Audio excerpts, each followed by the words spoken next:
We are back and we have a new member to the channel. I would like to introduce to you Mr. Rory Jack.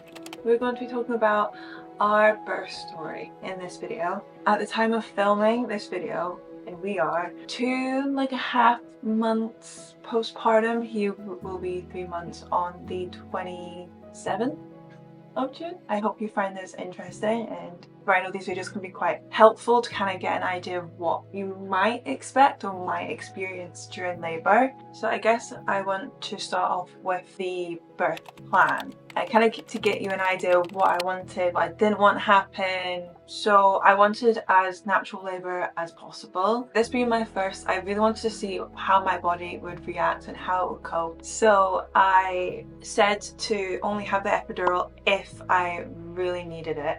Wasn't something I wanted to do too early. I really wanted to be able to feel the contractions, and I said no to like morphine and stuff like that because it can make the baby drowsy. And really the only form of birth help or whatever, birth medication, I don't know the word, wanted was like gas and air. So yeah, we gonna lie down. Have you done me? Would you will?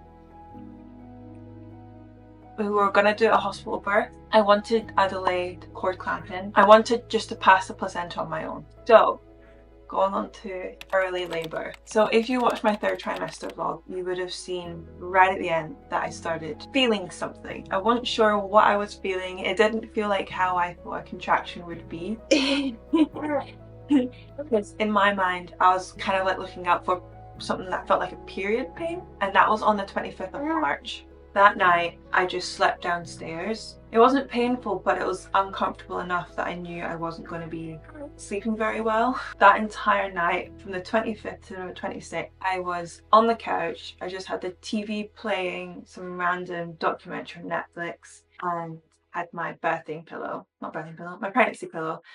But I was so uncomfortable. I think I had maybe like 2 hours of sleep that night. It was not fun. So that was the first night. On the 26th, I already had appointment booked at the hospital because at this point I was a week and a half overdue. And at this point you move from the midwifery team to the team at the hospital where they're like, keep an eye on you, make sure everything's fine with baby. So we went there the next day. I was exhausted. I told them, I've been feeling stuff, but I don't really know what this is. And they did like blood work. They did blood work, or they just monitored baby. They did an ultrasound, and basically they just said, yeah, it seems stuff is going on, but not enough for you to stay here. So you can go, just go on home after that. But the lady said, you will definitely have your baby within a few days.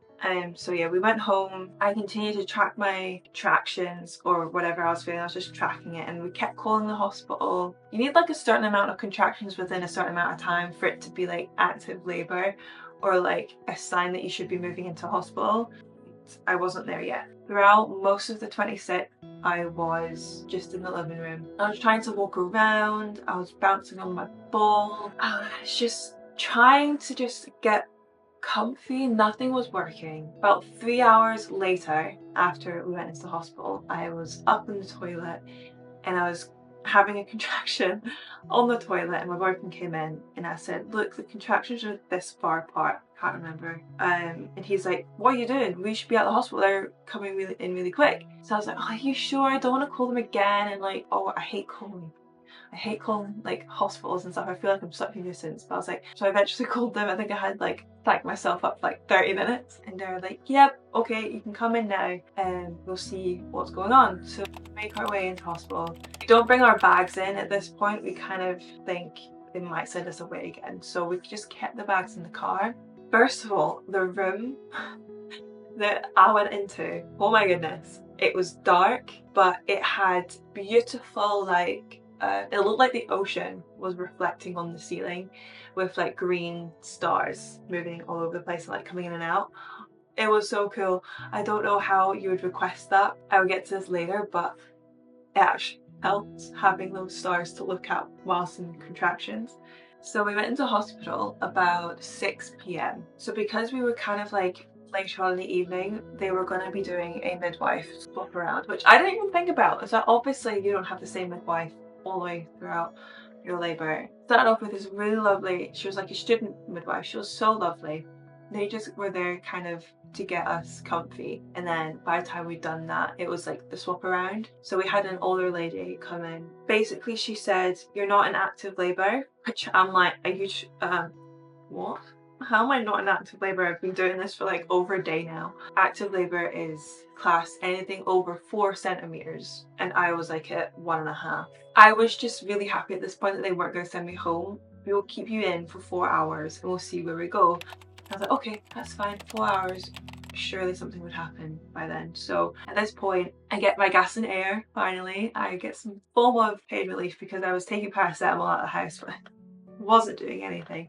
Got the gas and air, and my goodness, that stuff is fun. When you first start it, you're like, oh my god, what? So how I would describe the gas and air is, you know, when you're drunk, like really, really drunk, and you get home from the night out and you finally lie on your bed and close your eyes, and the world is still spinning, you can feel it going around in circles. That is what gas and air feels like. It didn't take away the pain, but it kind of like, you didn't really care. It was there. Good. So we just kind of kept going with the gas and air for another 4 hours, because that's when they do another check. And they put me, like strapped me on this like monitor the baby and like my heartbeat and stuff like that. But it was like really cool because it was wireless. So I was able to go to the bathroom, I was able to walk around, I wasn't stuck to this machine. And then they just kind of left.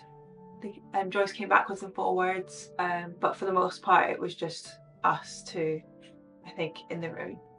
Basically between this 4 hour chunk, I could feel the contractions getting heavier and more intense, and I was just like, great, we're doing something. That's a good sign, you know, it's getting more intense. It feels like something's happening. 4 hour mark comes around, she checks me again and she's like, you're not dilated enough. You're maybe 2 centimeters dilated now. And I was like, how have I only dilated 0.5 centimeter in 4 hours when I've been feeling this much pain? And she was like, it's fine, because at least we can see that you're doing stuff, so we'll keep you in and I'll come back again in 4 hours to check you. And I was like, okay, 4 hours, we can do this. Getting more intense, they're getting more frequent, but I don't remember much from this whole experience because I think the gas there just makes you that loopy. But I remember turning, like, I was facing out, looking at her, like being, come on, please say that I'm dilated 4 centimeters and now I'm in active labour, please tell me. And when she said it, she was like, you've not reached 4 centimeters, and I'm just like, are you joking? It's so disheartening, honestly, when you have been doing it for so long and your body seems to be telling you that it's doing stuff because you're feeling this pain and you're like, this all seems to be right. Just to be told that your body actually hasn't been doing what you think it's doing is so sad.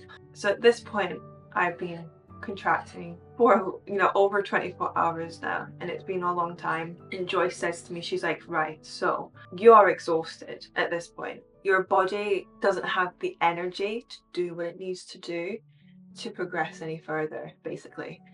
And she was like, we know that you have in your plans that you don't want morphine, but they recommend the morphine just so I can get some rest, you know, kind of get a break from these contractions. My boyfriend could then have a sleep, but he has been fab the entire time. He's made me laugh, and then later on when the contractions got really bad, you know, every couple minutes I'm like there reaching out, like holding on to him, like, I need your hand, I need your hand, give me your hand, I need it, I need you. They're on this most uncomfortable chair trying to sleep but holding on out to me still. So he's been fab.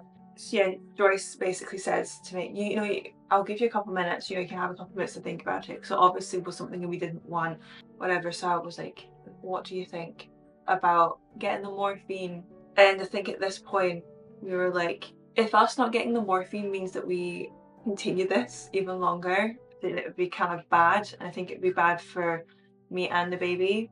So we decided to have morphine. I think at this point I also asked for the epidural, but obviously the epidural is like a whole thing. It isn't like you just get injected with it. There's a whole process.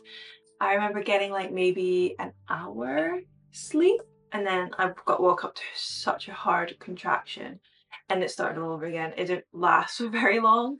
So at this point, when I was awake again, they started getting me ready for the epidural. I remember they gave me a tablet. It was like an anti-sickness tablet or something like that, because the epidural can make you feel nauseous. And the irony of this is that I actually threw up like a few minutes after, I could feel it coming, and I was like, I need to throw up, I need to throw up, but there's like nowhere for me to throw up. Joyce had left the room at this point. It was just me and my boyfriend. I'm like there on the bed like, I need to do it. I don't know where I'm gonna do it. I ended up doing it on the floor, and I felt awful. So at this point it was midwife changeover again, and the lovely student nurses who we had at the beginning came back in, and Joyce said goodbye because she was going home. And this is kind of where it gets hazy for me, and it's when I kind of wish I had been filming. So I'm still on gas and air at this point. The morphine I think is pretty much gone from my system, and as I said, they were getting me ready for the epidural. They'd like changed me into a gown. So but then the two midwives say, right, let's see if you want to start pushing, and I'm just like, okay. So they get me to like put my feet up, not on the stairs, but just like up on my back. So we're waiting, and I start pushing, and you're like push. We did that like a good few times through a good few contractions, and then all of a sudden it goes from just me, my boyfriend, and these two midwives to about 10 people rushing in. The male doctor comes in. I don't know what's going on at this point. I'm just sitting there like just push the contractions with my gas and air. At this point I wasn't letting go of this gas and air. This gas and air was stuck in my mouth. I wasn't letting go of it. So I was very hazy, very high. I didn't know what was going on. This is when it got really intense, and this is when having the stuff on the ceiling was really helpful, because it was something for me to look at and concentrate on, because they were moving. It was really peaceful, and I was able to just look at these green stars. So this was when it was really nice.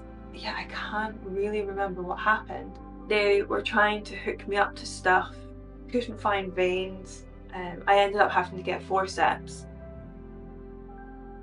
Yeah, so what I actually didn't know at this time was that I was actually hemorrhaging, and I'd lost quite a lot of blood.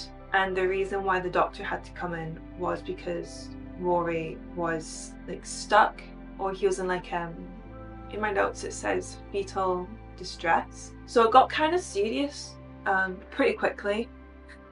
I think because my body was so exhausted that I wasn't actually pushing. Even though I thought I wasn't actually doing much to get him out because my body was so exhausted. So yeah, the doctor came in, gave me forceps, did an episiotomy, where they cut you basically so you don't tear. And all of this I'm feeling without an epidural. I requested it too late, because by the time I'd requested it, it seemed like my body was like, you know what, no. You wanted to do that. You wanted to do this without an epidural. You're doing this without an epidural. So yeah, that was interesting. At 8:54 in the morning, Rory was born, and I remember him being lifted up to me, came to my chest, skin on skin, and it was amazing. It was so good, because like you've been labouring for so long. It's like 30 something hours, and you're like, finally, he is here, he is with us, and it's all worth it. And I think not with it, like within 10 minutes of me having birthed him and gone through all of that, I turned to my boyfriend, like, when are we doing it again? And they all laughed. All the midwives were like, oh my god. I wouldn't say it was positive, but it was definitely not a bad birth experience whatsoever. I felt really, really taken care of, and I loved the experience of it. And yeah, I guess that's the end of the birth story. So after the birth, we spent a good few hours in the labour ward, and this is where they like weighed Rory. They asked if he had a name. We actually haven't had a name for him yet, so he was just baby C. They came up to me and they're like, do you want some toast? And I was like, yes, please. The toast that you get once you've been in labour is the best toast you'll ever have in your life. And yeah, they're just doing checks again. They tried to get some bloods from me. I need to get the rhesus negative JAG. So once he was on my chest and we were doing skin on skin, that was time to birth the placenta. As I said at the beginning, I wanted to do this on my own, but at this stage the doctor was like, are you okay if I do an intervention delivery of your placenta? And I was like, yeah, okay, that's fine. And then slowly the group of midwives left, and it ended up just being me, my boyfriend, our baby, and one of the younger student midwives. So that is our birth story. That's how Mr. Rory Jack came into the world. And yeah, I guess good luck if you're a mama going into labour soon. You got this. The female body is phenomenal. The fact that we are able to grow home and then birth babies is crazy. So yeah, I hope you guys enjoyed this video. So yeah, I hope you enjoyed this video, and I'll see you in my next one. Bye guys. I'm used to my usual thing. Bye guys.